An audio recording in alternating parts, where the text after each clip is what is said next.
And my guests tonight have asked that we keep it short and sweet, and let's meet them. Erick Oduor, right next to me, is a colleague with me here at the Nation Media Group. He is a sub-editor at the East African, but as well, he's coming here on this panel as the Secretary General of the Kenya Union of Journalists. Thank you for joining us, sir. Next to him, we have Marceline Nyambala. She is the Executive Director of AMWIC, that is the Association of Media Women in Kenya. Thank you for joining us. And David Omwoyo, he is the CEO of the Media Council of Kenya. And we have new to the set, at least with me here, is Kodi Barth. He is the Assistant Professor of Journalism at the USIU, also wears many other hats, but we'll work with that for today. Now, let's just run the shots, the quick shots that we had. The first ones of the attack that happened, assault that happened last week on Tuesday at the Wiper Kenya headquarters. And of course, this was just before the big announcement that was expected by NASA. And two journalists were at the receiving end of the wrath of those followers and supporters who were there. And that is Jane Gatwiri, who's just being pushed away by some of the supporters and hooligans there. And this, of course, was condemned harshly by the Editors Guild, the Media Council, as well as colleagues. We all did, as well as the NASA leaders apologizing for this particular unfortunate event, and those involved, especially Gashuri, saying that he has forgiven those who were involved in this unfortunate incident. So let's start with a reaction here. And many people said that we were blowing it out of proportion, especially since it was a NASA event. What's your take as the Kenya Union of Journalists? You didn't quite have a long statement to give in reaction to this. Yeah, thank you, Mag. I think I condemned this act because actually what we've seen is like supporters of politicians are now learning bad manners from security officers and politicians. And I think we can't say that this matter was blown out of proportion, because once you see supporters of politicians start attacking journalists, then it's going now to spiral, and other people again will also now take cue from that, and journalists will be in trouble. And what we saw there, if it's not condemned and if it's not stopped, what we are going to see is that, and like we said in our statement, and even in the Editors Guild said, that we'll start advising our members and reporters when they are going to cover these events, whether to go or not. Because when a journalist is going out to the field to cover a story, and there is what we call about hostile environment, and that means that we'll start also advising them. Then we are going to cover political rallies, or we're going to cover press conferences that have been convened by politicians. Then those are also now going to be a hostile environment, and therefore these are the precautions you're supposed to take when you are going to cover such events. So it's not a laughing matter. We've taken it very seriously, and I think we'll be monitoring the trend, and we'll be advising reporters and correspondents whenever they are going to cover these events. Right. And to Marceline, as the Executive Director of AMWIC, I'm sure you've been monitoring the situation for journalists, not just in this round of the elections, but even from August 8th.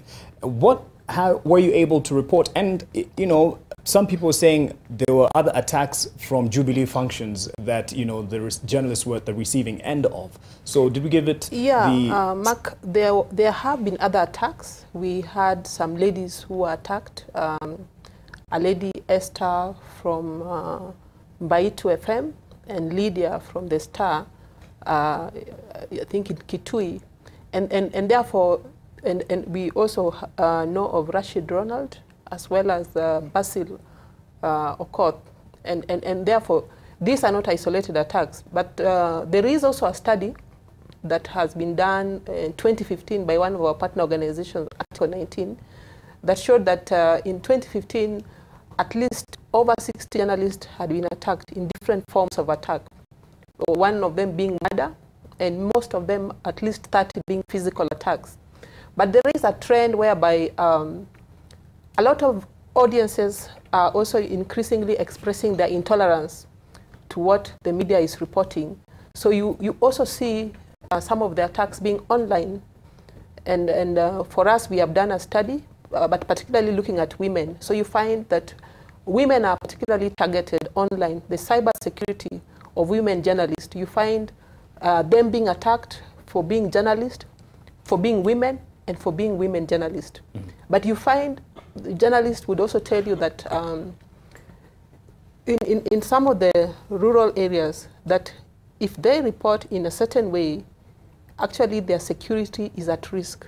They can be attacked. So you find people know where you live, exactly, people know where your base is. Yes. Right. And then also there is a trend by which the media houses that are trying to report, you know, the way the country is, the country is divided along pro-Jubilee or against, or pro-NASA or against. So in a media house that is trying to balance, and the audiences perceive that whatever you have written is not balanced, then you get to be attacked. Right. And the reason we bring this up is not because media want to be, or at least the fourth estate wants to be crybabies, but Thursday, I believe, you could correct me if I'm wrong, was the International Day to End Impunity Against Journalists. And there was a big campaign, at least by the Media Council, where everyone talking about this. But do you think as media, we have the spine to stand up against this impunity so that we would win the respect from the society that some people say we have lost over time? I think media, you need to get better organized, and there is systematic and general hostility towards the media. Just this evening alone, when we tried to tweet about the topic of this show, all the comments I've received are like, the media did not do a good job, the media let us down. I've not received one positive comment about the media. And so when you see what we saw, the attack and what is going, is that it started from calls for boycott of certain media houses. Then we had a few politicians wrote a few bad words. Then what we saw, the attack in Nairobi, was part of a long system. We have had, we have documented 21 cases of attacks against journalists around this election. Sadly, more than half of them are by police, confiscation of equipment and all that. So I think the media needs to get better organized and know that we're operating in a very hostile environment, and there are many enemies from different directions. But again, we have to appreciate and educate Kenyans that the media is operating in, you are operating in a very difficult environment. Mm-hmm. You have seen how people are filing the cases at the court this time. So someone who came to the office at 5 a.m. is still at the Supreme Court waiting to report before he goes home. So they'll go home at midnight and be back here at 6 a.m. in the morning. We have other attacks where sometimes you have tear gas drone. The media is not resistant to this and all that. So ideally, I think the media should be better organized and really recognize that the environment within which you operate has changed and the hostilities are coming from different directions. So right. You have to be able to identify the enemy so that then you are able to know how to respond better. All right. Kodi, you train journalists, upcoming journalists, budding journalists, and those who are actually practicing, and you practice yourself. And there was a criticism because at first, after this incident, the media, the journalists who had appeared there walked out and then decided to come back and cover this particular function. But some faulted that move by saying then you won't be taken seriously. You should have stayed away and given them a blackout. And not just NASA, if it happens at a Jubilee function, that should be the case. In history, I mean, is there something that has been done before that would actually win back the respect for journalists? And do you think this would have been the good example? Mark, thank you for the time. You mentioned at the beginning of the show that I wear a few hats. Let me say another hat that I wear today before I answer your question directly. I work now with Internews, besides teaching journalism at USIU.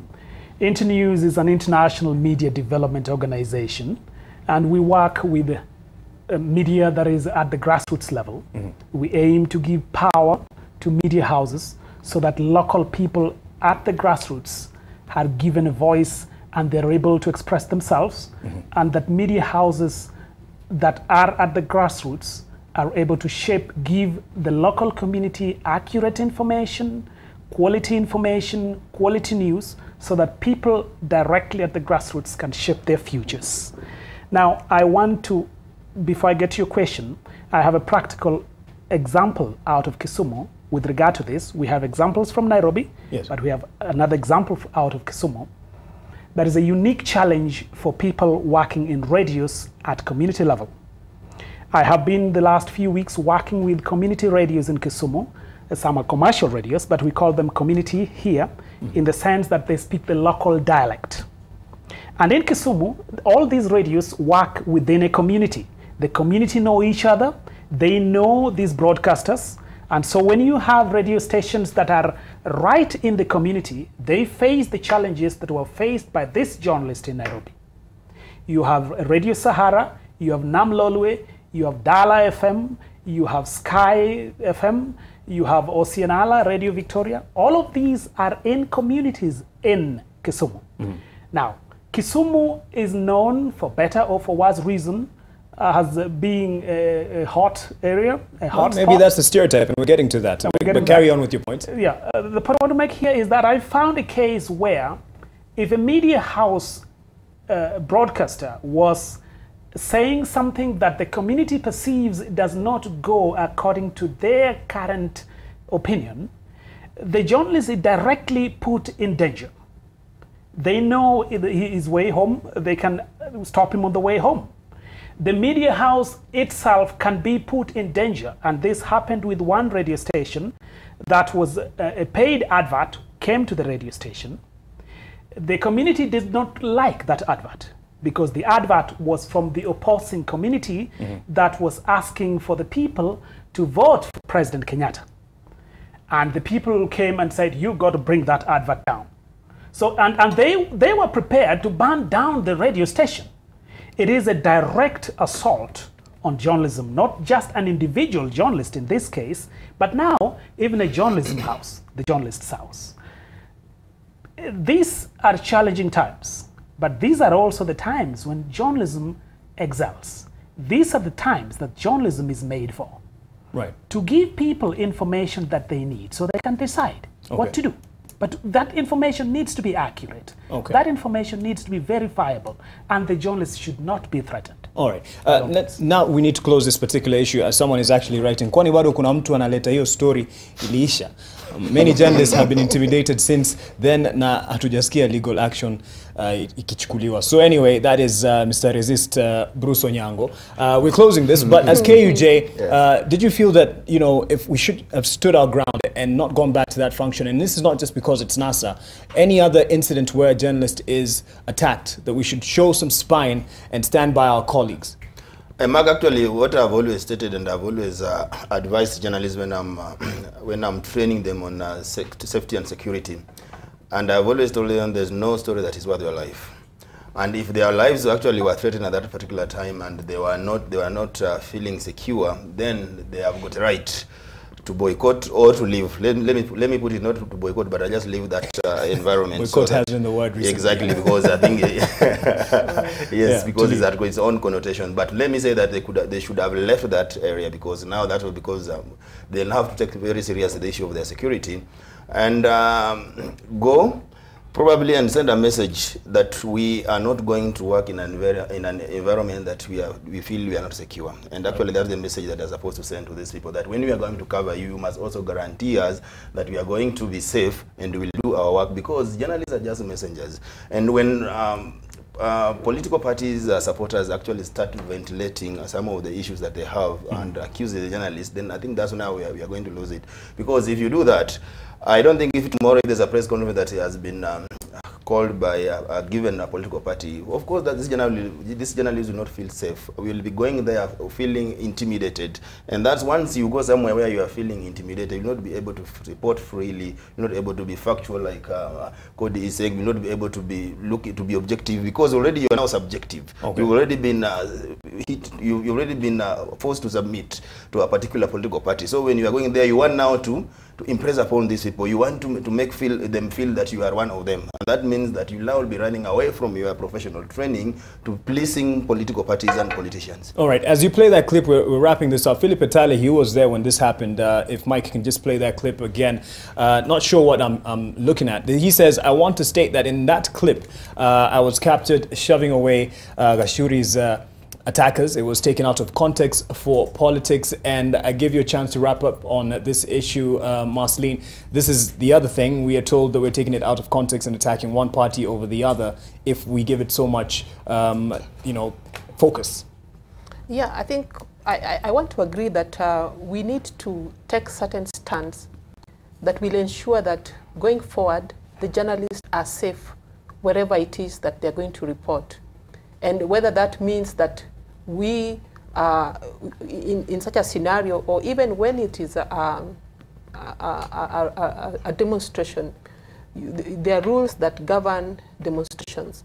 That even if it is a party that people are demonstrating, they need to tell the protesters that journalists need to be safe even as they're covering that particular event. Right. So we need those who are inviting journalists to cover them to respect and to tell anybody within that environment, because at least somebody can alert them, in this event we have journalists, and let us respect them and give them the space to do their work. All right. Let's close it on this particular point, but on the other two parts that we have in this discussion, as we look at how the media covered the fresh elections, we could still make pronouncements on that. I'm sure David would want to as a Media Council CEO.